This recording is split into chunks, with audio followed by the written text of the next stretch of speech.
By the way, any comments today, make sure you speak up for the microphone. I don't want you to be too shocked today, but this being Mother's Day, I have to have something about Mother. What? Really? Really? I know that's strange. I want to read you a story. It's in the first chapter of 1 Samuel. There was a certain man from Ramathaim, a Zuphite from the hill country of Ephraim, whose name was Elkanah, son of Joram, the son of Elihu, the son of Tohu, the son of Zuph, an Ephraimite. He had two wives. One was called Hannah, and the other Peninnah. Peninnah had children, but Hannah had none. Year after year, this man went up from his town to worship and sacrifice the Lord Almighty at Shiloh, where Hophni and Phinehas, the two sons of Eli, were priests to the Lord.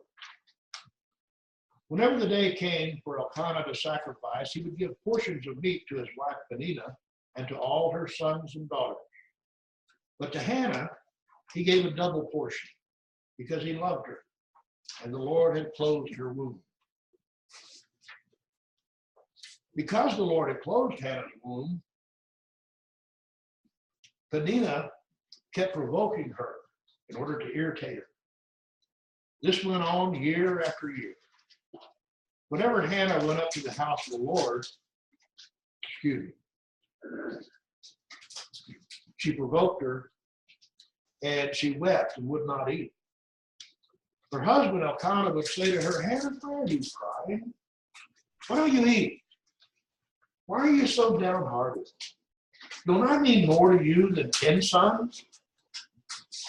Once, when they had finished eating and drinking in Shiloh, Hannah stood up. Now Eli the priest was sitting on his chair by the doorpost of the Lord's house. In her deep anguish, Hannah prayed to the Lord, weeping bitterly. And she made a vow, saying, Lord Almighty, if you will only look on your servant's misery and remember me, and not forget your servant and give her a son, then I will give him to the Lord for all the days of his life, and no razor will ever be used on his head. As she kept on praying, Eli observed her mouth. Hannah was praying in her heart, and her lips were moving, but her voice was not heard. Eli thought she was drunk and said to her, How long are you going to stay drunk? Put away your wine. Not so, my lord, Hannah said. I'm a woman who is deeply troubled. I've not been drinking wine or beer. I was pouring out my soul to the Lord. Do not take your servant for a wicked woman. I've been praying here out of the great anguish and grief. Eli answered, Go in peace, and may the God of Israel grant you what you have asked of him. She said, May your servant find favor in your eyes. Then she went her way and ate something, and her face was no longer downcast. Early the next morning, they arose and worshipped before the Lord, and then went back to their home at Ramah. Elkanah made love to his wife Hannah, and the Lord remembered her. So in the course of time, Hannah became pregnant and gave birth to a son. She named him Samuel, saying, Because I asked the Lord for him. When her husband Elkanah went up with all his family to offer the annual sacrifice to the Lord and fulfill his vow, Hannah did not go. She said to her husband, After the boy is weaned, I will take him and present him before the Lord, and he will live there always. Do what seems best to you, her husband Elkanah told her. Stay here until you have weaned him. Only may the Lord make good his word. So Hannah stayed at home and nursed her son until she had weaned him. After he was weaned, she took the boy with her, young as he was, along with a 3-year-old bull, an ephah of flour, and a skin of wine, and brought him to the house of the Lord at Shiloh. When the bull had been sacrificed, they brought the boy to Eli, and she said to him, Pardon me, my lord, as surely as you live, I am the woman who stood beside you praying to the Lord. I prayed for this child, and the Lord has granted me what I asked of him. So now I give him to the Lord. For his whole life, he will be given over to the Lord.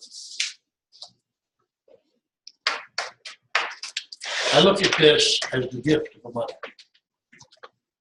Now, Hannah was torn up because she didn't have a child, and in particular, a son. Now let's look at this for a moment. Why was it important then to have a son? Social Security. Huh? Social Security. The son was the woman's 401k. If she outlived her husband, her son was her future. Why was it important to the father? His line. Why? Back then, they were hunters and gatherers, good strapping boys to work in the field, You know, help tend the you get. flocks, Yeah. take care of stuff. Reproduce small boys. If the family had a problem, he was there to help protect. Now, a girl, she grew up and cook in somebody else's house, take care of somebody else's family. So boys were important. And I think it's important that we understand why having the son was important. And to look at Hannah's gift. You know, we think that we give things to God, and sometimes we're kind of proud of ourselves. Things we give up. Look what Hannah gave. Not just a child. She gave up her future security. She gave up her 401k, all of it, if you will. She gave up help with the family farm. She gave up all those things that were important to families to have a son. Now, this was the only child Hannah had at the time. She had been barren. She couldn't have children. Would she ever have another? No, she'd been trying. She couldn't have one before. So it's not like you'd say, well, she could just have another son. Not so. It was her only son, her only sure bet. And she said, he will live in the house of the Lord forever, always. He'll be dedicated to God always.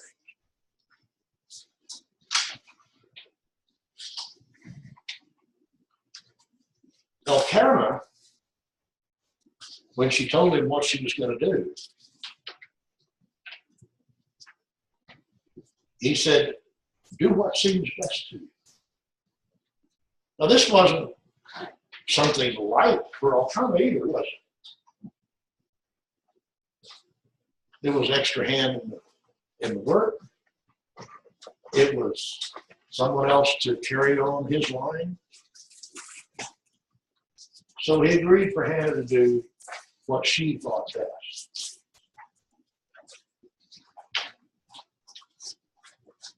What do you learn about Hannah?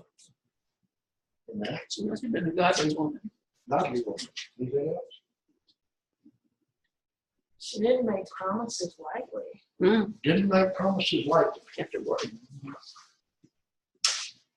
What else? She had faith. Huh? She had to have had faith. Haven't had faith. Word. You what? Kept Kept her the word. word. Yeah. She began rejoicing when the promise was made to her, not when the baby was born. That's right. As soon as this priest said, may the God of Israel grant what you've asked of it, she started out evidence it was already true. She believed. But what of her gift? What a gift. It was the very best that she had. Nothing Hannah had was more important to her than that child. Mhm. And that is what she gave to God. Amen. He became a mighty man. I think of this from time to time because I think of my mother. She did that to you. When I finally decided to go to preaching school Preaching. and do it full time, I started preaching years ago, but it wasn't what I did. And an uncle asked me why. And my comment was, well, it just seemed to always be something there, the right thing to do. I'll never forget my mother. She was sitting in her little rocking chair, little propane stove outside her, and she's rocking. And she said, I can tell you. And she did. She said, before you were born, I prayed to God that if you would give me a son, when he was ready, he got back. Mm. And she said, I just wondered what took you so long. You didn't know that before then? Oh, I didn't know. I didn't realize that. I knew that she promised, somewhere. Wow. She left it open for you. Yeah, she never said anything about it. Mm. Mm. But she raised me, as I look back, for that. She was burning the midnight oil. When we would go to church, on our way home, she'd often ask me, what did you think of the sermon? And I'd like it or didn't like it or whatever. And she'd say, why? Why? And she would make me tell her what I liked about the sermon and why I liked it, or what I didn't like and why I didn't like it. That's interesting. Do most parents discuss the sermons with their kids? I don't know, I want to live with them. I don't. I think about it. I don't think of anybody doing that. But Mother told me one time, she said, Lloyd, my faith will not do you any good at all. Yeah. Word. That the only faith that will do you any good is your own. So you need to figure out what you believe and why you believe it. And I've been doing that ever since. Even when it wasn't easy. It irritates me, actually, when I ask people, why do you believe that? Well, because it's true. Because my mother wouldn't let me get away with that. Mhm. I had to know why I believed it. Thank God for that. And I had to be able to tell her why I believed it or didn't believe it or agreed with it or didn't agree with it.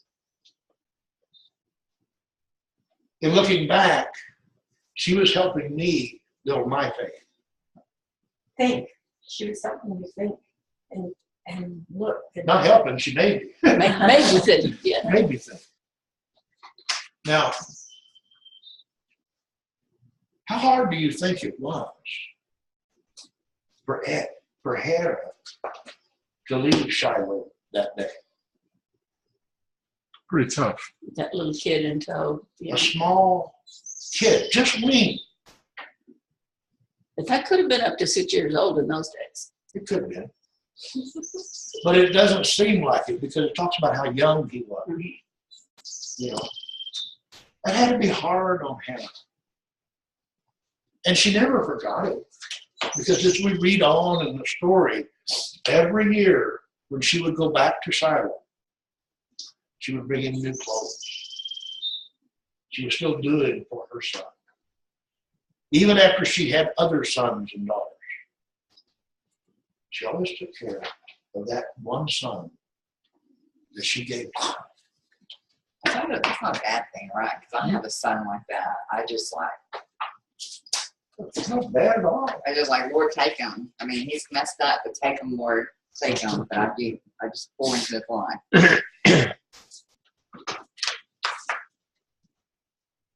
We often forget what mothers go through with their children. How many mothers have given their children away? Still loving them, still caring for them, still wanting them. There might be a lot.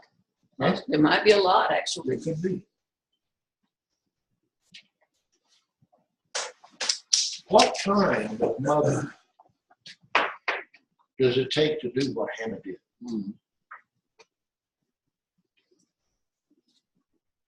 How badly did she want that son? She must have wanted him awfully bad. Oh, You know, I mean- those times and everything. And then to promise him away. See, I didn't quite realize when you promised them away, you just like, they're not in the family anymore. well, it was still her son. He didn't live there. But he didn't live there. She gave him to God. It was important enough to her that Penina knew it, and she constantly poked at her and prodded at her and kept her crying because she didn't have a son. You're not a real wife. And that one thing that gave her status in her own mind, in that family, she gave away. She gave to God.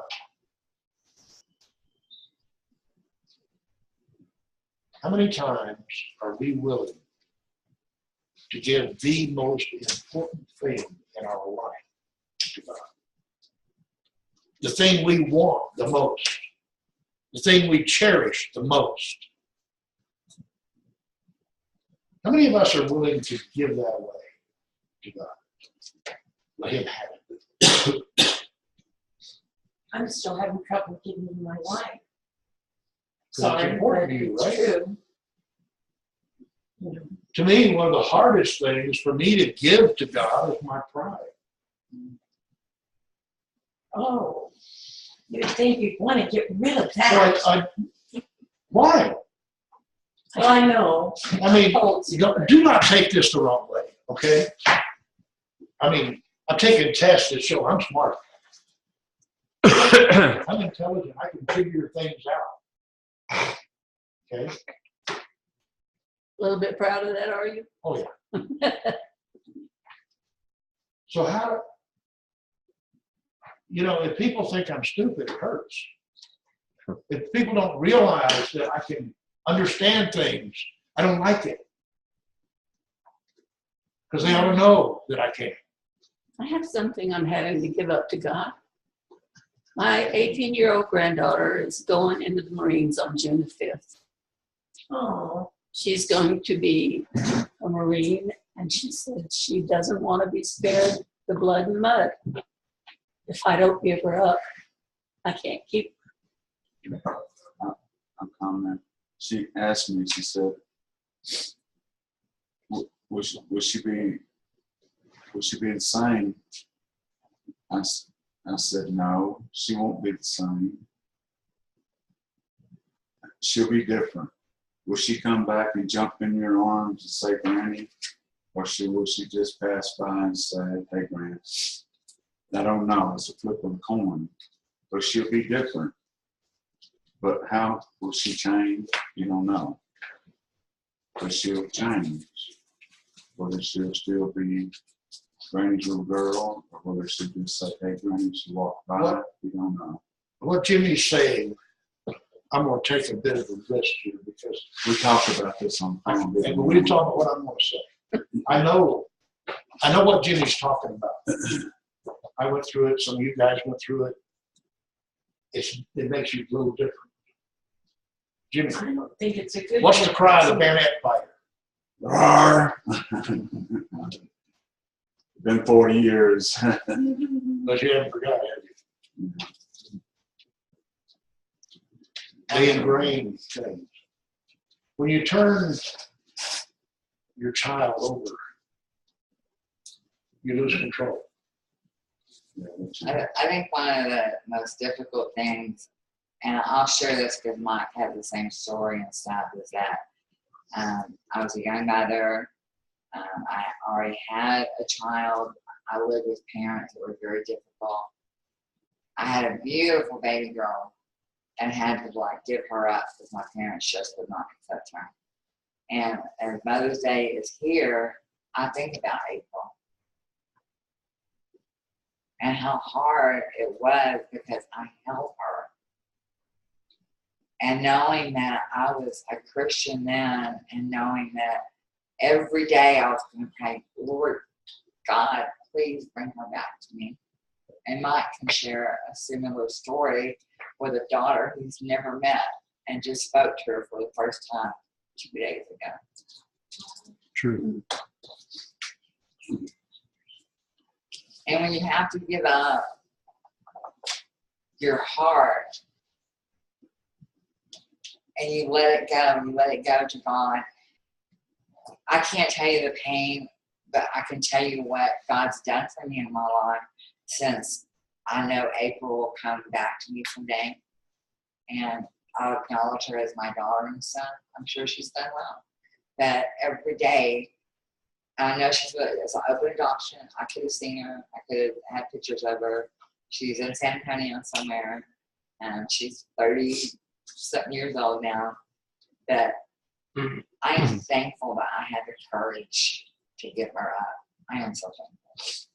But it was hard. I understand that. Hard. Did you think it was so much better for her? My parents had a big decision in that. It was kind of, this is the way it had to be.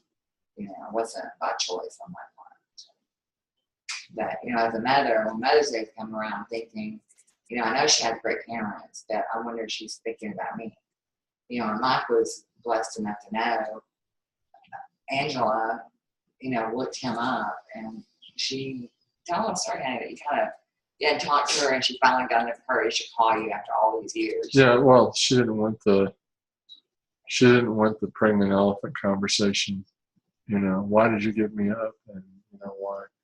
You know, so she had a couple of ideas for, and it was courage. It was just courage on her part. Yeah, she had a couple of ideas for inventions, and she said, "I need to talk to you. I need some of your business advice."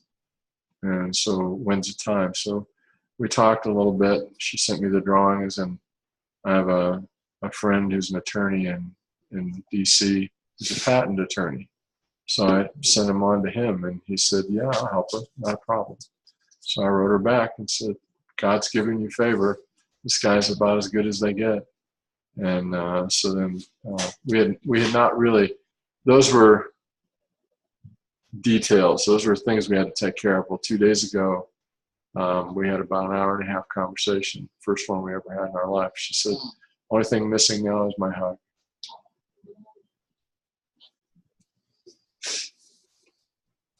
And that's what Hannah gave up. All the Yeah, hugs. all the hugs, for sure. So I want us to learn something from him. There is nothing too precious, too valuable, too dear to us to give to God. All through the Old Testament, over and over and over, we read that God wants the first fruits, the best. So many times, He's not given that. He's given the leftovers. There was a preacher in Mid-Night. You should have met the guy. He's long gone now. He was unique. And he had a sermon that he preached about giving God your leftovers. He said we give God our leftover time and our leftover money and our leftover assets. All the stuff we have left over that we can't use, we give to God. And one night he stepped out of the pulpit and he was down in the aisle, and he's talking about giving God your leftovers, your leftovers. He said, we treat him like a dog. Come on, God, come get your leftovers. So often we do that. We don't think about it that way. And then we meet people like Hannah. We give God absolutely the most important thing she has. You know, it's not listed. It's not listed as such, but that is a very prophetic picture of what the Father gave us. That's what I was thinking. Yeah. Yeah. God could, I suppose, sent Gabriel, the archangel. He could have sent some other angel to come down and live. But he didn't. He gave us the only son he had. Kind of like him. So when you think about your relationship with God, consider the things that we give God. Let's not give God our leftovers. Let's don't give God our extra stuff. Let's make it special. Amen. I don't think I give God my leftovers of anything that I have to give, except my time, which is the most valuable thing I have.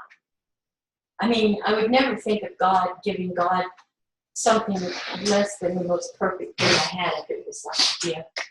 Well, I wouldn't even want to give you a gift that wasn't decent. But you would consider not giving him what's really My time.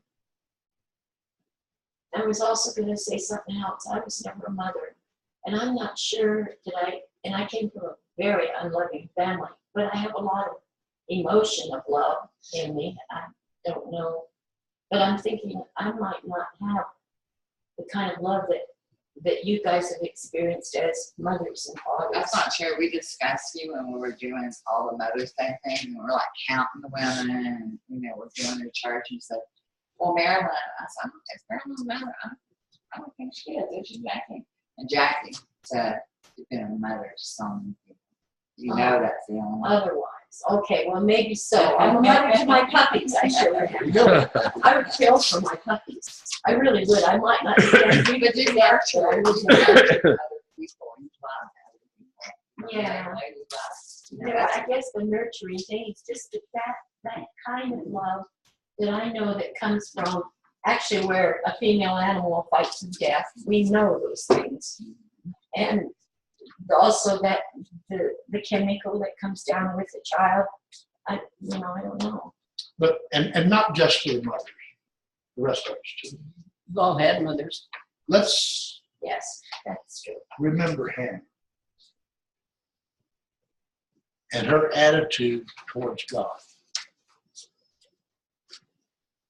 She didn't make light promises to him, and she kept the hard ones. And she gave God the best that she had. And again, I was thinking the best, where it talks about all of our efforts should be the best. No matter what we're doing, it should be with full gusto. I think about that in a way too, about like when we're walking through our life and just doing something. Of course, it's no fun when you do something. It's only fun when you do it, but. But Hannah was willing to give God her present joy and her future security. And walk away. We need to remember things like that. And I don't need to look at any of you and wonder if that's what you're doing or not. That's none of my business. I do need to look in the mirror and say, is this guy doing that? And that's what each of us needs to do. Is just contemplate ourselves. And the reason we need to do it with just us is because your best is different than my best. And your best is different than my best. And Jerry's best is different than all of us. Mhm. It sure is. We're all unique. Yeah. I gotta remember I got two Jerrys here. So think about Hannah. Ask yourself, could I be a Hannah? Or not? If your answer is, I'm not, then figure out how to become one. That's important. Let's pray. Our Heavenly Father, I really thank you for leaving us this story, to preserving it in a way that we can read it, think about it, and think about ourselves. Father, help us to be like him.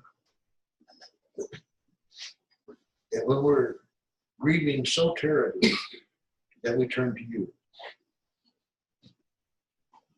That we trust that you'll do for us what we need. And Father, help us to learn how to give you our very best, whatever that is. Thank you, God. I pray in your Son's name. Amen.